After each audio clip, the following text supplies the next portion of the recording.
Hello viewers, যারা প্রবাসে নতুন একদমই রান্না বান্না পারেন না তাদের জন্য এই ভিডিওটা।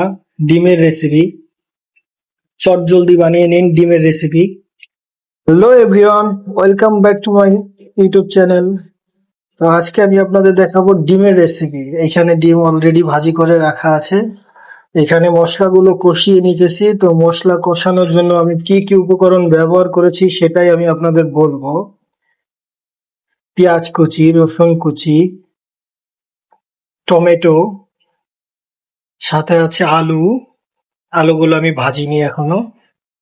তো এর মধ্যে দিয়েছি জিরা, 2টা তেজপাতা, সাথে আছে হলুদ, লবণ, মরিচের গুঁড়ো আর একটু ক্যারি পাউডার মানে মিক্স মশলা।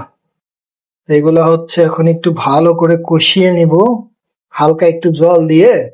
প্রথমে একটু ফ্রাই করে তারপরে হালকা একটু জল মিক্স করেছি। এখন ভালো করে এগুলা কষিয়ে নিতেছি। কষানো হয়ে গেলে হচ্ছে আমি পর্যাপ্ত পরিমাণে জল অ্যাড করব এটার মধ্যে। আমি জালটা একটু বাড়িয়ে কষিয়ে নিতেছি। আশা করি আপনারা এইভাবে রান্না করবেন, আশা করি ভালো লাগবে। যদিও আমার কিচেনের অবস্থা অতটাও ভালো না, যার কারণে হচ্ছে আমি এরকম রান্নার ভিডিও কখনো করি না বা করা হয় না। তো আপনাদের সাপোর্ট পেলে অবশ্যই এই ধরনের ভিডিও আমি করব। আমি প্রবাস থেকে বলতেছি, কাতার থেকে। আমার নাম হচ্ছে সুব্রত। তো আমি প্রতিনিয়ত ভিডিও ছেড়ে থাকি আপনাদের উদ্দেশ্যে।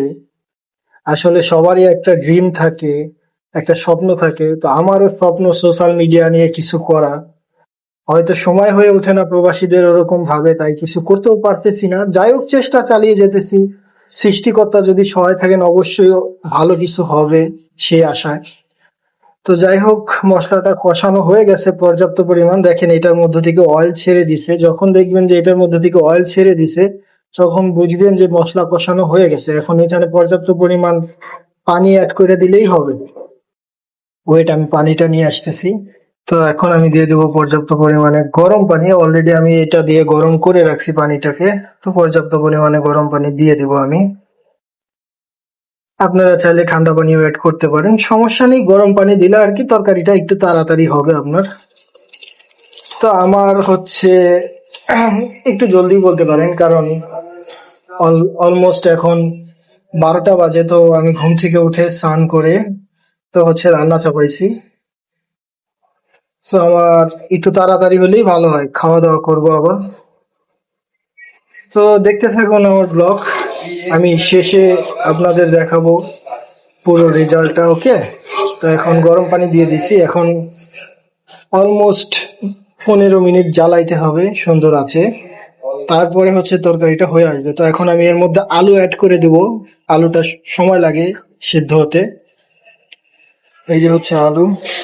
ভাই, কিচেনের অবস্থা সবাই অ্যাভয়েড করবেন। তো এখন একটু সময় দিতে হবে। আমি এখান থেকে একটু কাট করে নিব, সমস্যা নেই। আপনাদের রেজাল্টটা অবশ্যই আমি দেখাবো। তো এখন আমি এটার মধ্যে ডিম অ্যাড করে দেব। যাই হোক, হাত দিয়ে দিতেছি।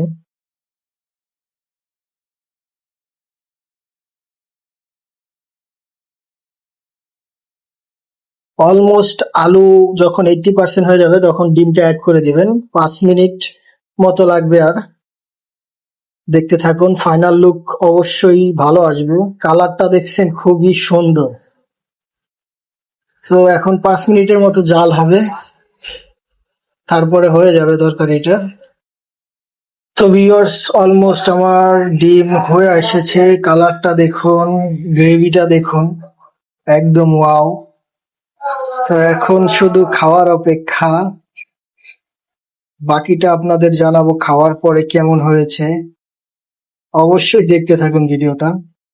এটা হচ্ছে আমার লাস্ট রেজাল্ট। দেখেন কি সুন্দর গ্রেভিটা, এক কথায় অসাধারণ।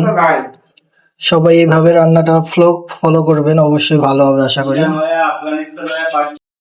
তো এখন আমরা বসে পড়েছি খেতে। ওয়াও, গরম। कि दिन में मार के रखते आना पड़ेगा, लेकिन इतना ने कमाना किसी देखते देखते वो डेली मारेगी।